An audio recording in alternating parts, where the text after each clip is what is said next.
Olá, vamos iniciar a nossa sexta aula de hermenêutica bíblica.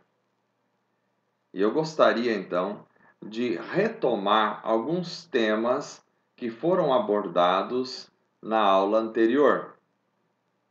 É preciso termos uma consciência clara de que a revelação de Deus se dá progressivamente na história. Ou seja, Deus vai se mostrando, se revelando ao ser humano passo a passo na história, progressivamente, até culminar na pessoa de Jesus Cristo.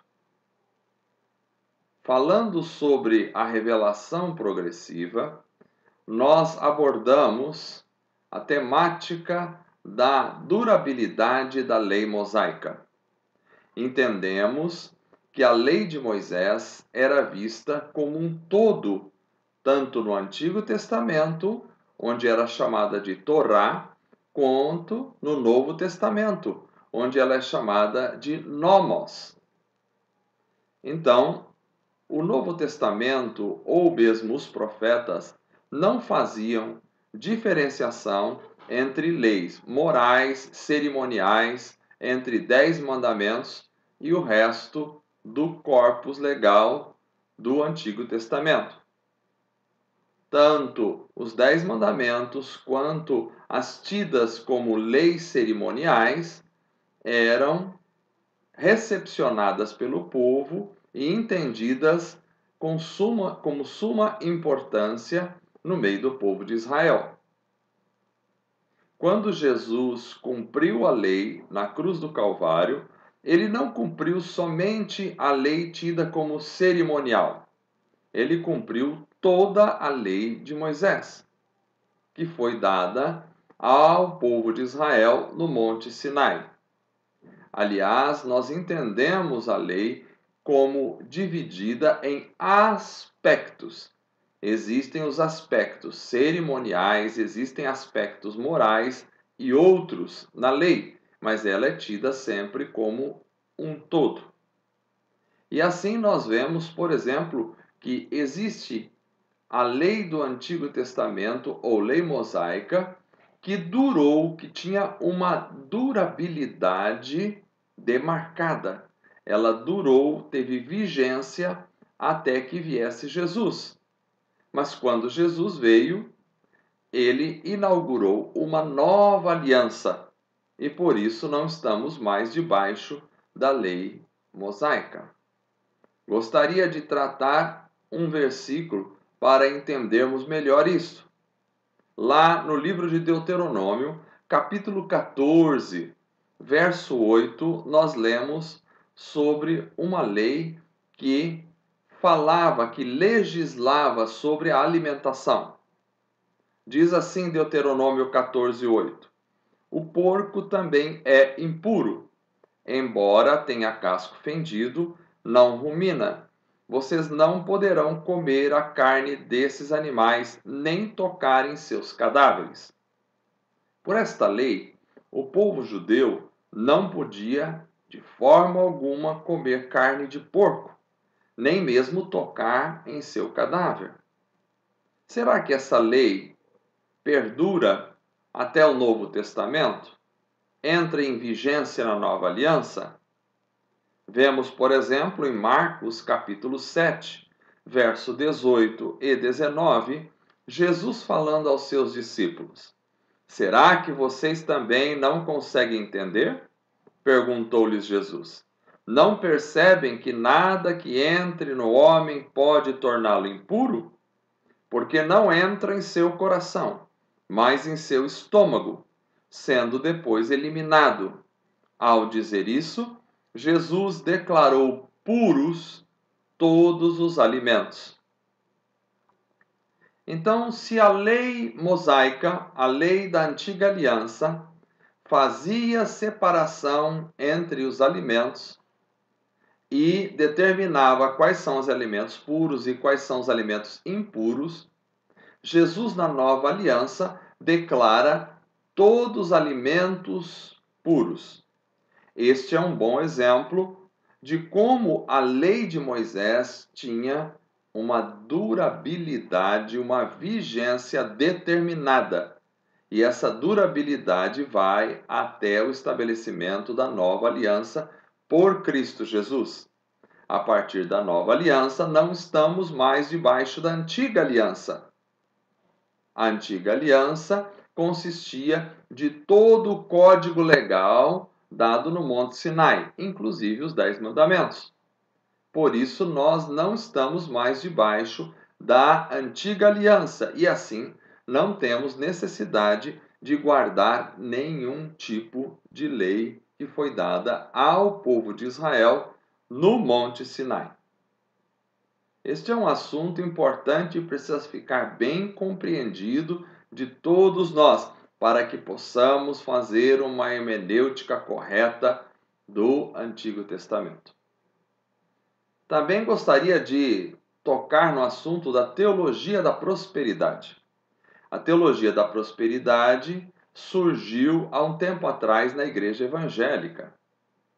Muitos pregadores da teologia da prosperidade prometem riqueza ao povo, prometem dinheiro ao povo, prometem que tudo vai ficar bem financeiramente para eles se contribuírem para a igreja.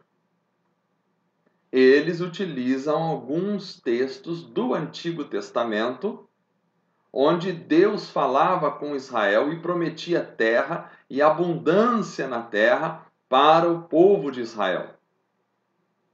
Nós não podemos esquecer que o pacto no Antigo Testamento foi feito em cima da cosmovisão mítica, como abordamos na aula anterior, que tinham os povos do Antigo Oriente Médio. Ou seja, naquela época, os povos tinham a compreensão de que os deuses é quem controlavam todo o sistema da vida social das pessoas. E se a pessoa enriquecia, era porque o seu Deus estava abençoando e era porque ela estava de acordo com a vontade do seu Deus. Se a pessoa ia numa ruína financeira, era porque de alguma forma o seu Deus estava zangado com ela ou o seu Deus estava perdendo o poder diante de outros deuses que estavam lhe ameaçando. Deus então se revela nesta cosmovisão mítica, mostrando ao povo de Israel que ele é o Deus soberano. Por isso ele tira o povo de Israel do Egito com as pragas que vão ofender diretamente os deuses do Egito. É Deus dizendo ao seu povo: eu controlo, eu sou o Senhor da terra. E como prova de que eu sou soberano, vou lhes abençoar na vossa terra, na vossa colheita, e vocês serão prósperos. Acontece que quando chegamos na nova aliança, no Novo Testamento, nós entendemos que as coisas que aconteciam no Antigo Testamento, no Antigo Pacto, não passavam de sombras das realidades. No Antigo Testamento, a relação com Deus se dava na bênção pela terra. No Novo Testamento, Jesus nos diz que aqueles que adoram o Pai adoram em espírito e em verdade.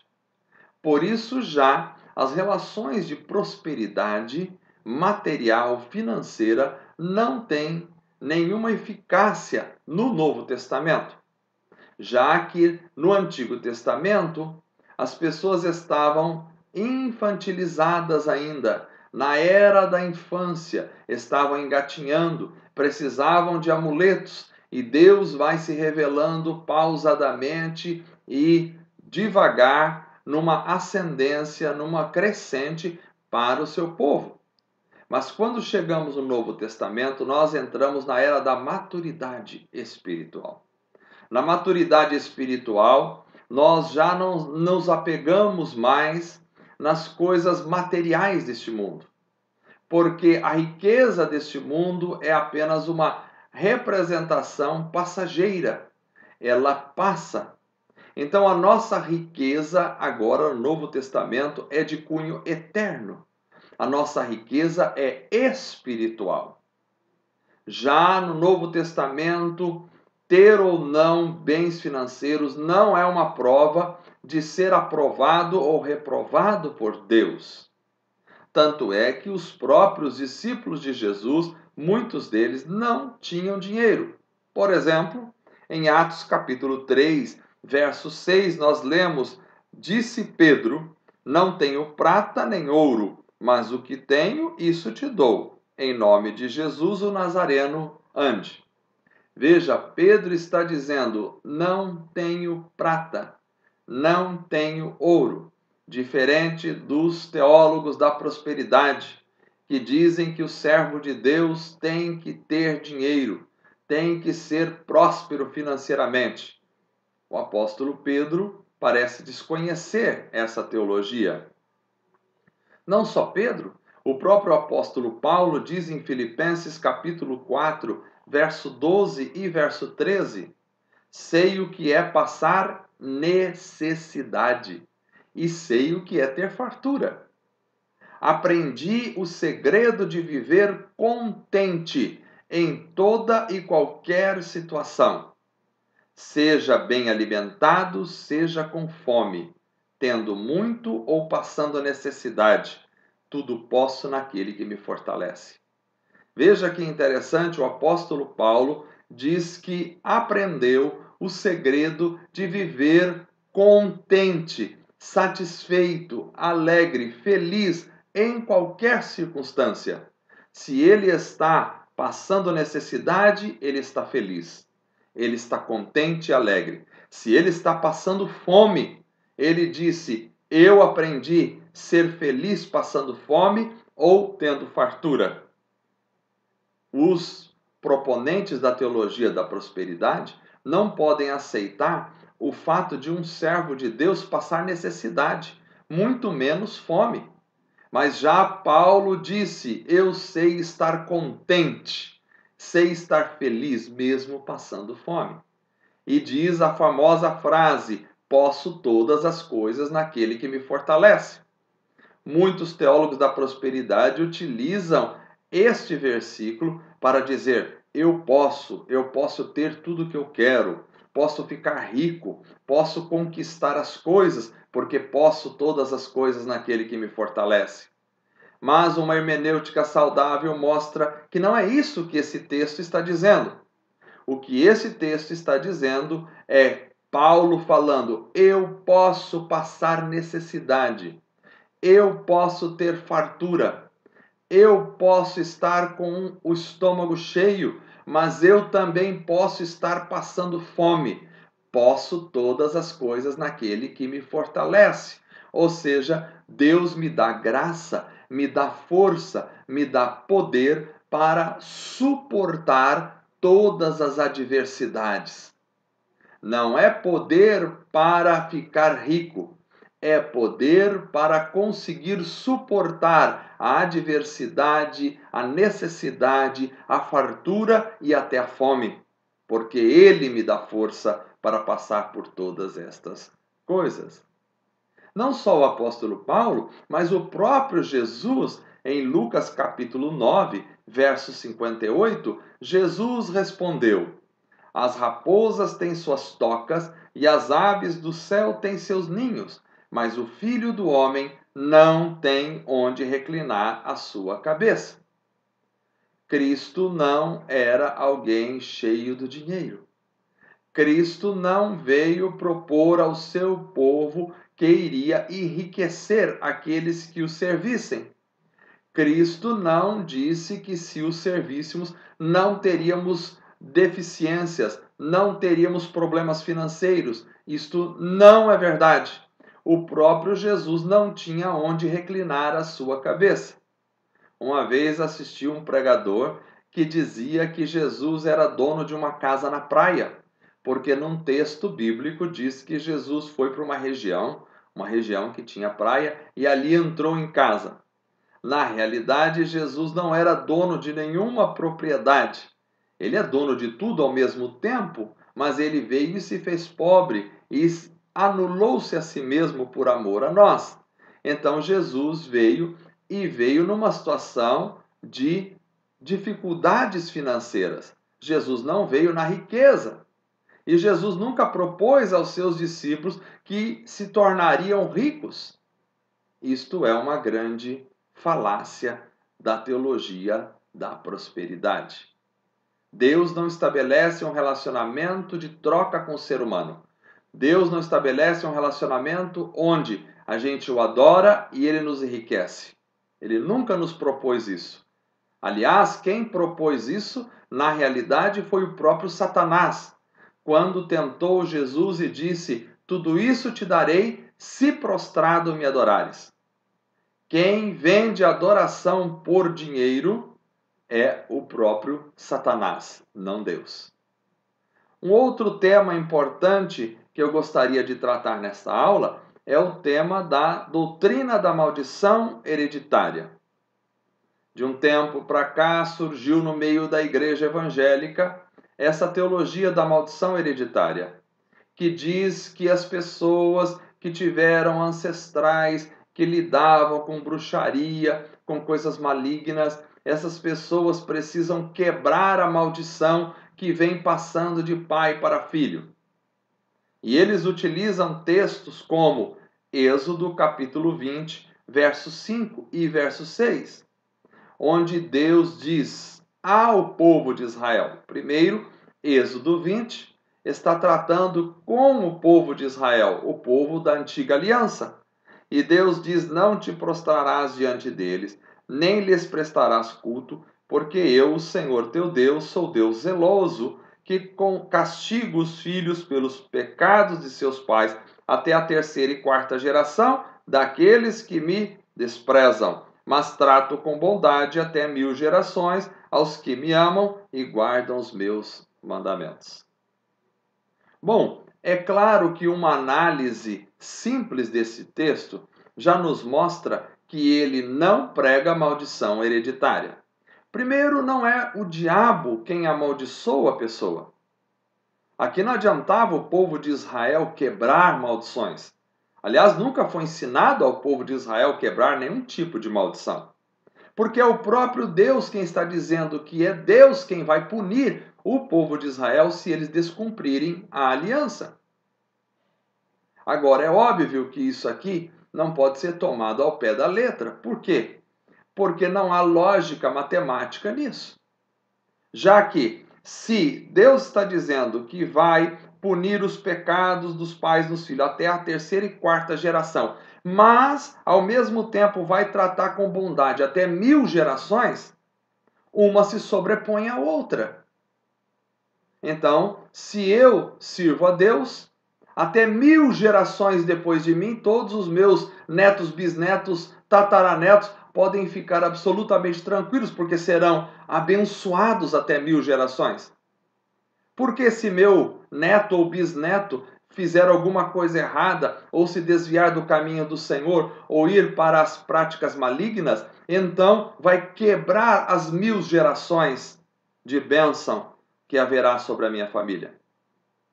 É óbvio que esse texto não se presta a ser interpretado literalmente. O que Deus está dizendo é que se aqueles que o servem deixarem de o servir, serão punidos. E aqueles que o servem serão abençoados. Então, a teologia da maldição hereditária não tem fundamento bíblico. Você não vai ver uma única vez sequer nenhum texto do Antigo Testamento onde haja quebra de maldição. Você não vai ver uma vez sequer nenhum texto do Novo Testamento onde haja a ordem para se quebrar maldições. Jesus tratou com o endemoniado gadareno, que tinha tantos demônios, e nenhuma vez se ouve falar que Jesus quebrou as maldições ou estava fazendo uma regressão com aquele homem. Ao mesmo tempo, os apóstolos, quando lidaram com endemoniados, quando lidaram com pessoas cheias de problemas, jamais se fala em nenhum texto da Bíblia que os apóstolos mandaram alguém quebrar maldição ou fizeram algum tipo de quebra de maldição ou regressão com alguma pessoa.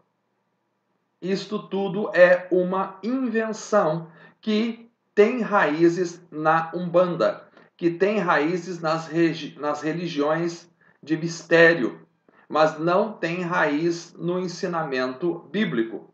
Aliás, o próprio Antigo Testamento já se levanta contra essa ideia. Por exemplo, Jeremias capítulo 31, verso 29 e verso 30 diz: Naqueles dias não se dirá mais, os pais comeram uvas verdes e os dentes dos filhos se mancharam. Ao contrário, cada um morrerá por causa do seu próprio pecado. Os dentes de todo aquele que comer uvas verdes se mancharão. Ou se mancharam. Então, o que está dizendo aqui é que os pais não vão fazer pecados que os filhos vão pagar por eles. Cada um vai pagar pelo seu próprio pecado. Não existe a tal teologia da maldição hereditária na Bíblia. Deus não vai castigar alguém pelo que um antepassado seu tenha feito. Alguém pode dizer, mas há casos, por exemplo, em que o pai estava viciado em drogas ou em bebida e o filho acabou também viciado em drogas, em bebida. A mãe foi para a prostituição, a filha também se enveredou pelo caminho da prostituição. Deve ter maldição hereditária. Na realidade, o que existe é aprendizado pelo exemplo. Então, um filho que é criado num lar onde os pais se entregam à bebida, ele pode muito bem ser influenciado por esse pai a cometer as mesmas coisas. Mas, por outro lado, ele pode ser criado num lar assim e dizer: eu não vou seguir o caminho dos meus pais. Essa teologia da maldição hereditária não considera honestamente todos os exemplos. Porque em muitos casos existem famílias onde o pai era um alcoólatra e teve 2 ou 3 ou 4 filhos. Um dos filhos seguiu o exemplo do pai e se tornou alcoólatra. 2 ou 3 não seguiram. E muitos deles nem se converteram. Então, por que a maldição pegaria num filho e não pegaria no outro filho, sendo que nenhum deles está diante do Senhor em arrependimento e conversão? Isso serve para todos os casos. A teologia da maldição hereditária pinça casos específicos para tentar construir e fundamentar o seu pensamento, mas ele não resiste a uma análise mais simples que seja. Então, espero que vocês tenham gostado da aula. Vamos ficando por aqui. Até a próxima aula, se Deus permitir. Deus os abençoe. Na próxima aula, pretendo trabalhar a questão do texto e seu contexto na Sagrada Escritura. Que Deus os abençoe em nome de Jesus.